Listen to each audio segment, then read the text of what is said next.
All right, well, good afternoon, everyone. I'm attorney Demario Solomon Simmons. I'm the founder and executive director of the Justice for Greenwood, and I represent the last two living survivors of the Tulsa Race Massacre. And I'm excited today. This is a historic day as we are in the very beginnings of Black History Month. And I'm standing up here with survivors and representatives of survivors and descendants from around this community to talk about something that is truly extraordinary and I think is going to be historic. As many of you know, after years of us pushing the Department of Justice to investigate the Tulsa Race Massacre, they announced that they were doing a review and evaluation back in September. And just a few weeks ago, the DOJ released their report. And in that report, they made it clear once again what we already knew. The Tulsa Race Massacre was a military-style attack on Greenwood that was state sanctioned, that destroyed the Greenwood community and impacted survivors and descendants over the last 104 years. And while we appreciated the DOJ reaffirming that information, we were very disappointed that they decided that they were not going to do anything about it. But we have been planning for that contingency with our Project Greenwood, which is a plan that has been developed by myself and my team based upon our over 25 years of working on this issue. And this is a plan that I'm excited that we have shared with the city and with our new mayor, and he's expressed support for aspects of our particular plan. We understand the moment that we're in, but we also understand that we must continue to persevere. You know, Greenwood was created by 5 basic principles: community love, ownership, freedom mind state, wealth concentration, and resiliency. And that's what this Project Greenwood is about, the resiliency, particularly of our 2 last living survivors, Viola Ford Fletcher and Leslie Benefield Randall, who are 110 years old and have been a part of this process every step of the way. So what is Project Greenwood? First of all, it is a comprehensive plan to not only restore Greenwood, but to move this city forward and create the one Tulsa that we've been talking about for decades. Project Greenwood is good for the survivors and descendants because it provides them a tangible benefit to move forward. It's something that we've needed for 104 years. But it's also great for the city of Tulsa because this will promote true healing and conciliation for our city. It will remove the dark cloud that sits on top of Tulsa now because of the massacre. And as we move into the 105th anniversary next year, the eyes of the world once again will be on Tulsa. And we don't want what happened during the centennial. Well, the lack of repair really was a problem for us to properly acknowledge the massacre. Project Greenwood is legal. First of all, here in the state of Oklahoma, public money can be expended, Christy, for any public good, any public purpose. Project Greenwood is also legal because it's not race-based. It's harm-based. And that is very, very important. It is based upon, are you a descendant, a verified descendant of someone who suffered the massacre? In fact, a lot of people don't know.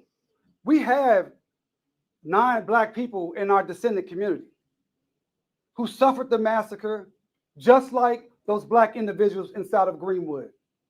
That is very important to understand. Project Greenwood, the first thing that we ask for is we immediately must compensate our 2 living survivors. It will be one of the worst tragedies in the history of this country, let alone this city, for these 210-year-old women to pass away without justice that they so rightly deserve. That is our first core principle of Project Greenwood. Anything less will not allow the cloud to be lifted. And that can happen through a victims' compensation fund that should also take care of the outstanding claims. You know, right down the street here on Greenwood, there's a big block granted for those who are not from Tulsa that lists all of the claims that are still unpaid. You cannot move forward as a city with those claims being unpaid. Likewise, when you have known murder victims like Dr. A.C. Jackson, and a new victim who was just identified back in July for the first time in 103 years, Mr. C.L. Daniel, a World War I veteran.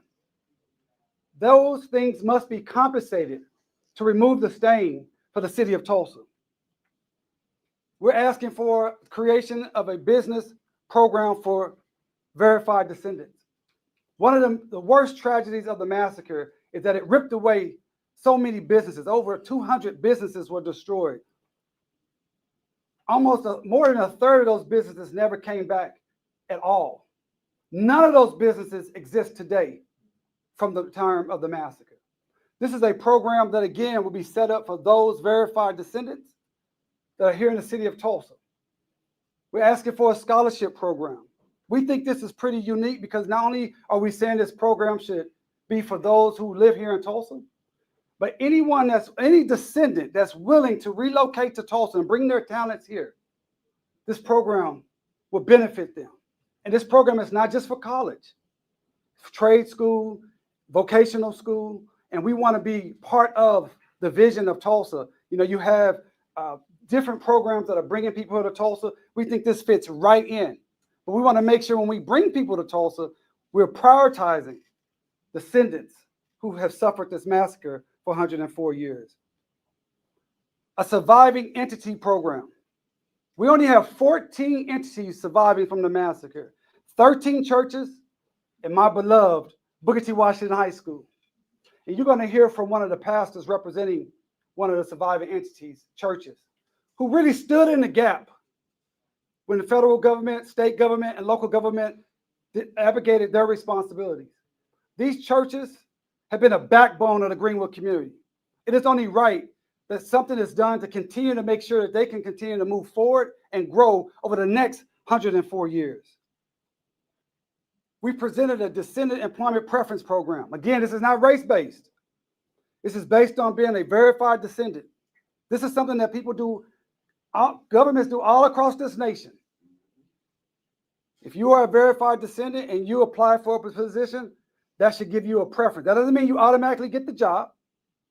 You still have to have baseline qualifications. And we know that. It's always been the case. But there should be a preference. The same, we have veterans preferences and we have our Native American preferences. Same with our contracting program. If there is a contractor bidding on a contract here in the city of Tulsa with a company that is 51% or more owned by a verified descendant, they should receive a preference. Again, this happens every day all across this nation. This is not revolutionary. What is revolutionary is that we want to make sure we are again centering verified descendants, which is a program of Justice for Greenwood through our We Are Greenwood genealogy project. This is what we do. We have 4 genealogists from around this nation that verify, we call it chronicling. And in our program, we already had over 200 people and another 100 that's ready to be verified. So this is not rocket science to get people verified, but we're going to make sure that the right people are getting these access to these benefits or these resources. You know, one of the most unequal things or unjust things about the massacre, that those descendants and survivors who have been owed for 104 years, they have been paying into the city of Tulsa, paying city taxes, paying city expenses, paying utility bills. We simply say for those verified descendants, they should have immunity for those city fees and expenses and utilities for a set period of time. It's only fair to reduce and repair what? The harm. We believe and know that many people died during the massacre. We know about 3,000 people disappeared. We don't really know what happened to them. But we know a lot of the land, people had to leave, they had to run and never come back. So we've asked the city to conduct a historic land audit in the Greenwood district, and any land that the city has title to that is due to the massacre, that land should be returned back to their rightful families, or those families should be paid fair market value for that particular land. Again, these are things that have happened across this country. This is how you repair the harm, and this is how you move this city forward. Probably our most famous murder victim of the massacre was a great Dr. A.C. Jackson, who was called by the Mayo brothers of the Mayo Clinic, quote unquote, the finest Negro surgeon, their word, in America. He was a great doctor. He also owned a hospital on Greenwood. And Dr. Jackson, this is very well known. He came out of his home on Detroit Avenue with his hands up. He was shot not once, not twice, but 3 times. And this great doctor was taken to a concentration camp downtown. It's not my word, concentration camp, that's Tulsa World's word in 1921. And he bled out. He bled to death. And today in Greenwood, there is no hospital to service the Greenwood and North Tulsa community. So we think it's only right that a level 1 trauma center hospital is built and called the Dr. A.C. Jackson Memorial Hospital. You can clap.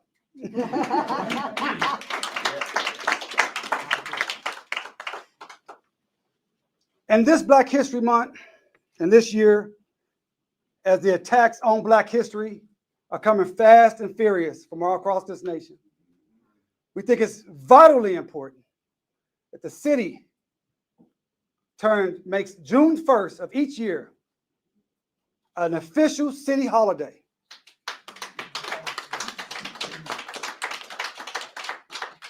To ensure that the massacre is never forgotten, to ensure we have proper remembrance activities that include survivors, that includes descendants, that includes everyone working in the Greenwood space to move this city forward. Again, we want to have unity. We want to have one Tulsa. And this will help us move forward. And this is something the city can do. This is something the city must do. And this is something that we believe is a model, Project Greenwood overall, but particularly this, for cities across this nation, to make law, to make sure you remember these issues so they cannot be wiped away by certain powers and forces. Next, we're asking the city, many people don't know that we've been in litigation with the city for 4.5 years, trying to get all the records related to the massacre. Right now, we have 2 lawsuits that are pending. We've asked the city to settle those cases and provide us all records that they have of the massacre. This is important for our educational aspect of it, so we can understand more about the massacre. Even over the last 5 to 10 years, with so much more being learned about the massacre, we still know less than 10% of everything that occurred, because many of the records are in the hands of the city and other perpetrators. And lastly, we believe that there is an open crime scene down in Oaklawn Park. We believe that if you're pulling individuals out the ground for the first time in 103 years and identifying them like C.L. Daniels, there must be a proper investigation. It's only right, it's only just. And again, when this first started back in 2018, city leadership said this was a homicide investigation. And we think that's very well important. Just really quickly, there are legal precedents for everything I've laid out. We have the 9/11 bombing fund right here in Oklahoma. We had the Oklahoma City Bombing Victims Compensation Fund, which had not just compensation, but many of the programs that we're talking about.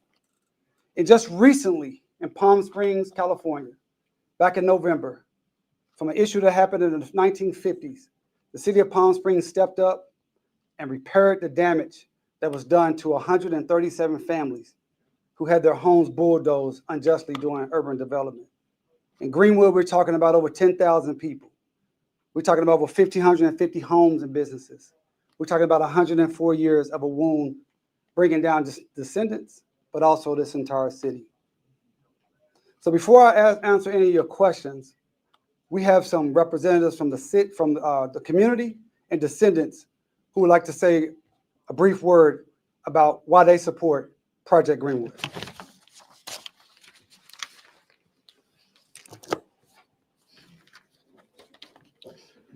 So I'm Marlon Lavenhart. I'm the senior minister at All Souls Unitarian Church here in Tulsa for the last 25 years. And for the last 2 decades, I have been speaking to different groups about this idea of reparations. And I've spoken to white groups and African-American and groups from all walks of life in Tulsa. And across the board, even those who were skeptical about reparations, as we got into the conversation, everybody eventually says, yes, it is the morally and ethically right thing to do. And where the conversation often has broken down is people saying, yeah, but how can we do it? And they'll say, who will get it? And how will we do it? And where will the funds come from? These questions have been the stumbling block for a lot of people who know and say, yes, absolutely, it's the right thing to do.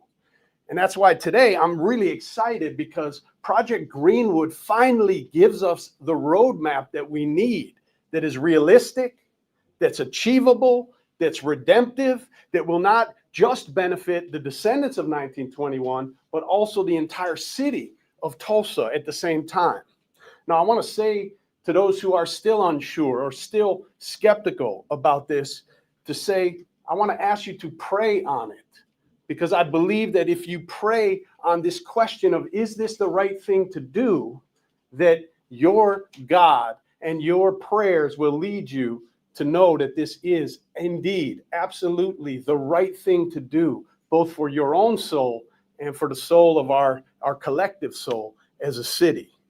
This is our chance to turn that moral disgrace into an act of divine grace. This is our chance to transform what has been a deep shame upon our city into something that will bring a positive name to our city. This is our chance to take something that is wrong and to make it right.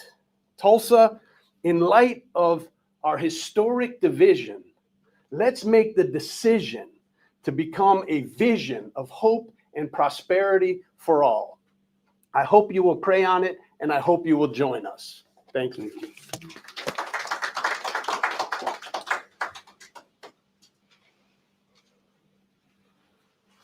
It's a pleasure to be here with you all on this historic day. My name is Tyrance Billingsley. I am a descendant of Greenwood, and I'm a lifelong resident of this city, and I'm an innovator. It's important for us to understand that what Greenwood represents, not just to African Americans, but to all of this country, is exactly what we have always wanted to embody. Innovators who had a vision and who built a life for themselves, regardless of obstacles.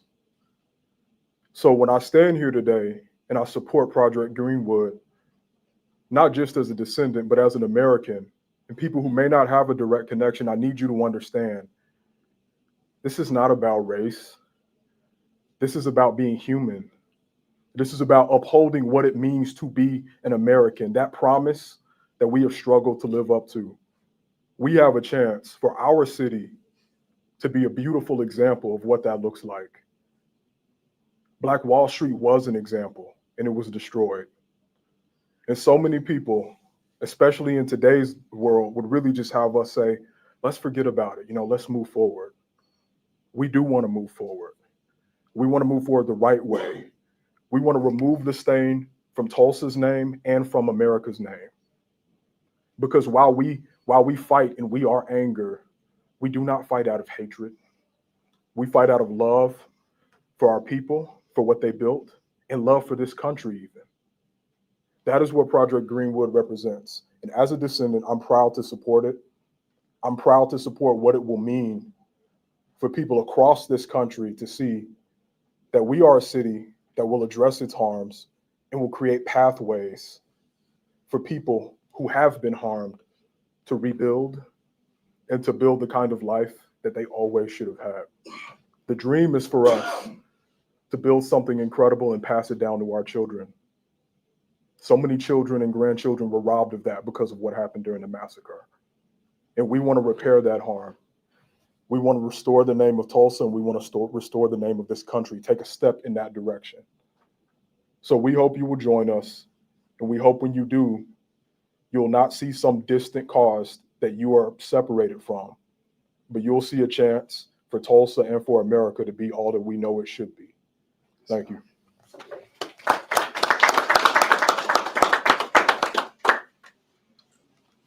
My name is Jackie Emerson Weary. I am a descendant of the 1921 massacre. My grandfather had a hotel on Greenwood, the Emerson Hotel. If you go down and look on the building there, across from the Greenwood Historic Center, you will see his name of the hotel, Emerson Hotel, sitting there. He was an entrepreneur. He also had a cab company. Even post Race Massacre, he still had the spirit, even after the hotel was ransacked. He built over 100 homes in North Tulsa for those who were displaced by the massacre, the 1921 massacre. It was an atrocity. Imagining what would happen if the money was still here for the descendants to have their own business right now, in the spirit living on in them from their forefathers and mothers who had businesses down there, such as my grandfather. It's time to right the wrong. It's time for us to come together. It's time for North Tulsa to have those businesses that we need to be a great community. As Attorney Demario Solomon said, we need a hospital. We need doctors. We need lawyers. We need the business funds from Project Greenwood will help those things and make it possible. I'm sure the spirit, just like it me to be an entrepreneur, is in most of us who had, and those descendants that had their forefathers, grandfathers, fathers, had businesses. We want that spirit to live on. And the only way right now that we can do it, that the city of Tulsa does right and approves the funds so that the businesses that once were can still be now and forevermore. Thank you.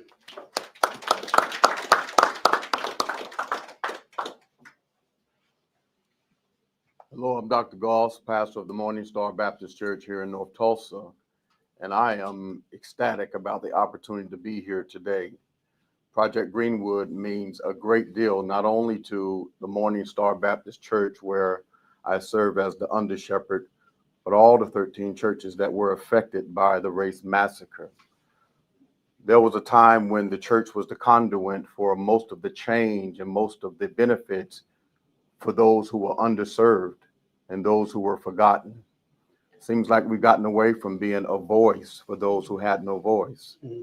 And then came Demario Solomon Simmons, a young man who had a dream that was realized by his dedication over the last 25 years towards this cause.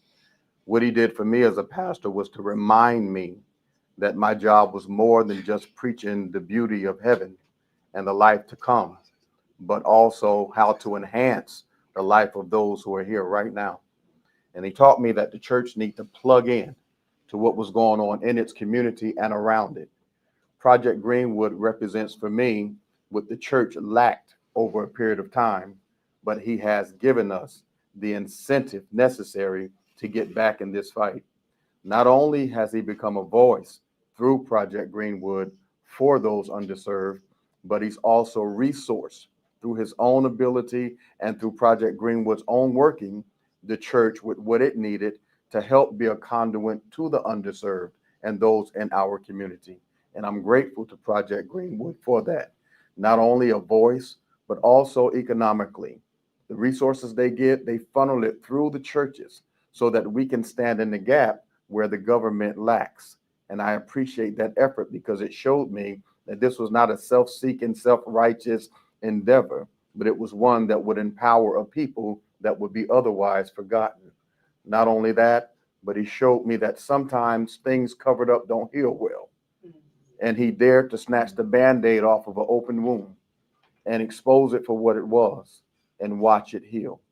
We're in this fight as churches. And I think I speak on behalf of every church that benefited from the work of this great cause. We speak on behalf and want you to know we stand by you, shoulder to shoulder and heart to heart, and we're willing to put in the work, the limited resources we may have, and our time and sweat equity into making sure that this dream is realized. We partner with you, we love you, and we appreciate everyone and hope that you will come and join this noble cause. Thank you.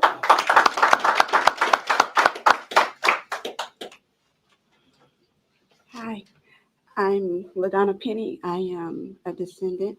My grandmother is Mother Randall. I stand here representing my grandmother and Mother Fletcher because they both are not here. When I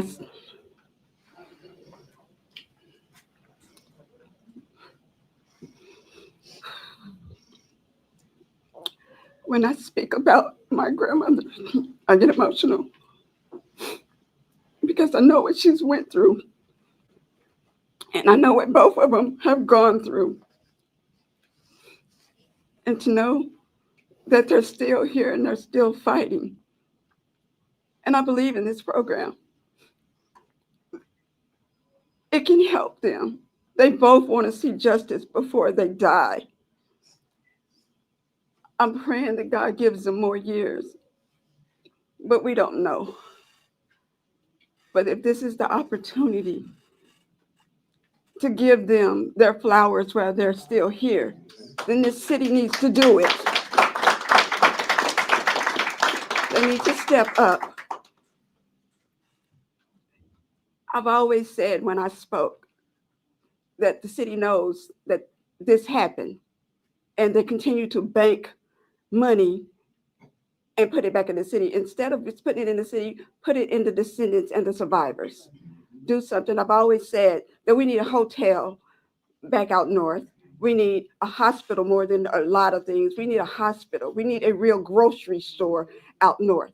So please, I'm begging, and I know I shouldn't, but I'm begging the city, please give my grandmother and Mother Fletcher and the descendants, mostly those two, their flowers while they're still here. Amen. Give them justice. Amen.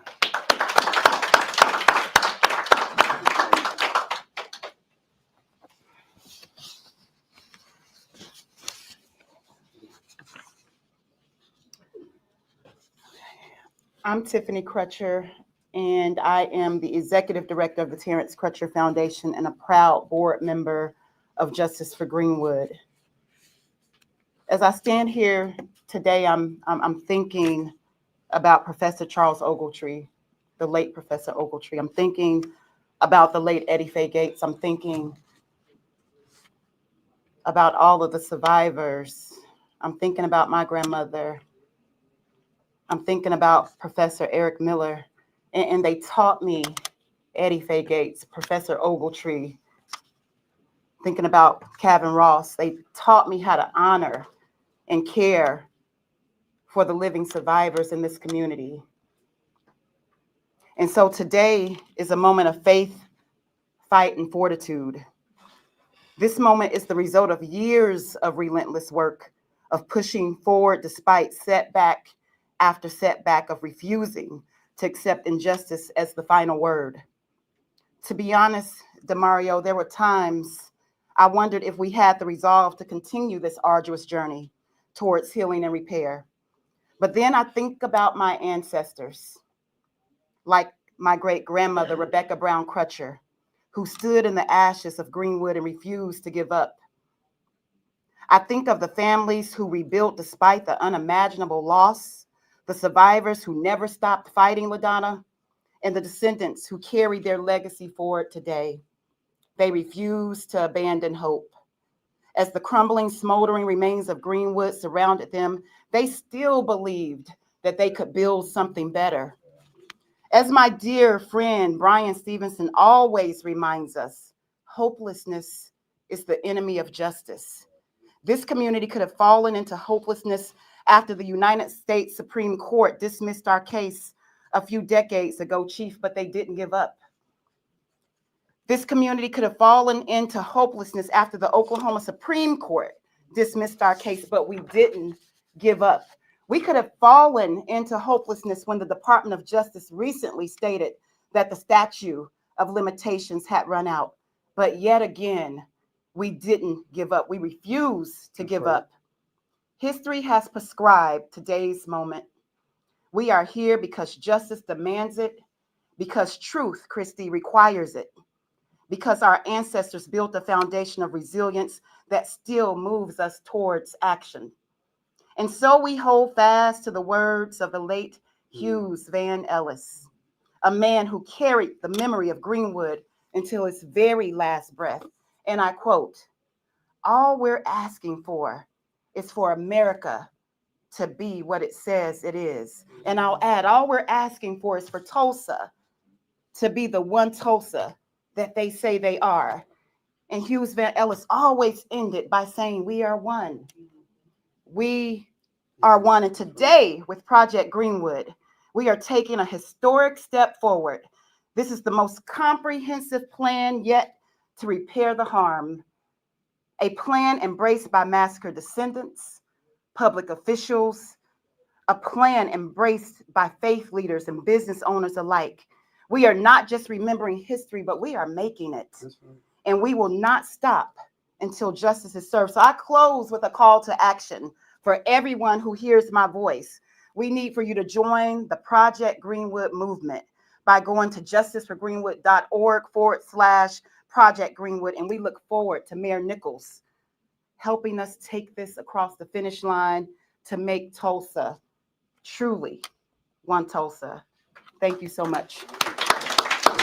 Great job. You know, Tiffany mentioned Mayor Nichols, and I must underscore his leadership here to be a receptive partner in this process. We're very appreciative of that. I also want to recognize that we have the chairwoman of the Beyond Apology Commission and many members of the Beyond Apology Commission, descended, Jackie Evans and others. We thank you for being here. And we've already talked to them. They are 100% supportive of this, and we're going to be working together and with hopefully with Mayor Nichols to make this a reality. So with that, I will ask. Oh, you said. I forgot to recognize my father, okay. Reverend Dr. Joey Crutcher, who's a descendant in the room. I would be remiss. Absolutely. Thank you. Reverend Crutcher, good to see you. And with that, I'll take a few questions. You know, I'm gonna start it off with a bang. What so far has Mayor Nichols, approved of? Because you mentioned that he has supported some of these items. What of those has he supported so far? Well, I'm going to let Mayor Nichols answer those questions. I can just tell you that he's very receptive, and we feel really good about our opportunities over the next couple of weeks. This question comes from Audra Birch at the New York Times. Is there an estimated price tag for the project and an estimated number of verified descendants? Yeah. Well, as far as the number of descendants that we know in our network of Just for Greenwood is over 200. We know that there are here in the city of Tulsa. There's many, many, many more. But do we know if they're verified yet? Like, there are people that I know are descendant, and they just need to go through our program. And that's going to be very important. I'm glad Audra asked that particular question, because you need to make sure your documentation is correct and ready to go whenever this is rolled out. Because the people that are verified, again, this is not race-based. This is harm-based. So you have to be able to show that you either are a descendant of someone who lived in Greenwood during the massacre, owned property in Greenwood during the massacre, worked in Greenwood during the massacre. Those things are very important, and we want to help you with that. You outlined a lot of different projects. Is there a plan of attack for which one comes first? Well, the first thing first for us is the two survivors. Listen, they're 110 years old. Every day is a blessing. But we have to be realistic. They are 110 years old. And honestly, just completely being frank with you, every day our team talk about, we got to get this done. Time is of the essence. 5 years ago, when I started this new iteration of trying to get justice, there were 4 survivors. One by the name of Hal Singer, who was living in France. And he died a month before we filed the litigation back in September 2020. So we lost him before we could even get this process started. And then our great friend and mentor that Tiffany mentioned, and I always get a little choked up thinking about Uncle Red, Hughes Van Ellis, because he wanted to see this day so bad. And we lost him in October of 2023. So to lose one of them when we're this close to getting something happen will be, to me, that's just incomprehensible. I think it would be bad for, obviously, them and their families. I think it'd be horrible for the city. And quite frankly, for our new dynamic mayor. I think it just will be a bad deal overall. So that's our first priority. But obviously, there are many things that don't even cost money, like the holiday, the records. These are things that can happen immediately. So on the national level, there's another project roadmap that conservatives are going by, 2025. And there's been relentless attacks against diversity, equity, inclusion, and anything that seems to benefit people who've been historically harmed, who aren't white. Do you foresee any attempts, even though this is not race-based, do you foresee any attempts to to file lawsuits against this program, and what plans do you have in place to defend against that? well, obviously, we cannot control those people of bad faith that want to be in opposition. That's been happening for 104 years. So yes, that's probably going to come. But we feel very confident, based upon my legal team, that this will withstand any legal scrutiny. And quite frankly, this is just a moment of courage. It's a moment of courage to do the right thing. You know, one of my heroes, Thurgood Marshall, always said, you do what's right, let the law catch up. And in this situation, the law is clear that this is harm-based, so it can move forward, and this is the right thing to do. So I'm confident, but I've been confident for 27 and a half years. So like I told my team, I feel good, but we're gonna run through the finish line. For 103 years, 104 years almost, the city of Tulsa has not even acknowledged or taken any accountability, and that's been the lawsuits time and time again, and what you've really been pushing for. And so now with Mayor Nichols in office, jumping on board with elements of the project, you know, how big of a step forward is this to know that, you know, a new mayor in charge of the city is willing to take that accountability? Oh, that's amazing. You know, the lawsuits was all about getting to this point. There was never a desire to have all of this commotion, particularly, honestly, with some folks that are our partners or people we've worked with for decades. And so now to be here to a part that we believe we have a willing partner in City Hall, I got to give the leadership to Mayor Nichols, because I do think he has the courage to do the right thing. All right. Yeah, we can clap for that, Mayor Nichols.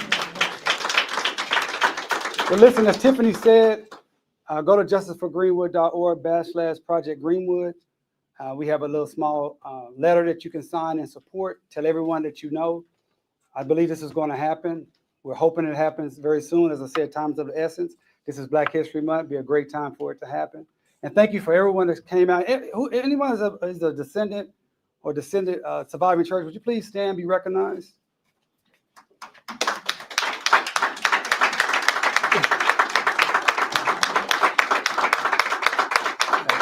Excellent. Yeah. And certainly want to recognize my relative, Chief Amazon, who gives the best tours here in Tulsa. You know, he and I have been on this journey, almost 30 years. And I think I can speak for you. We didn't know we'd ever get to this point to have someone in City Hall that'd be willing to actually work with us. So thank you very much.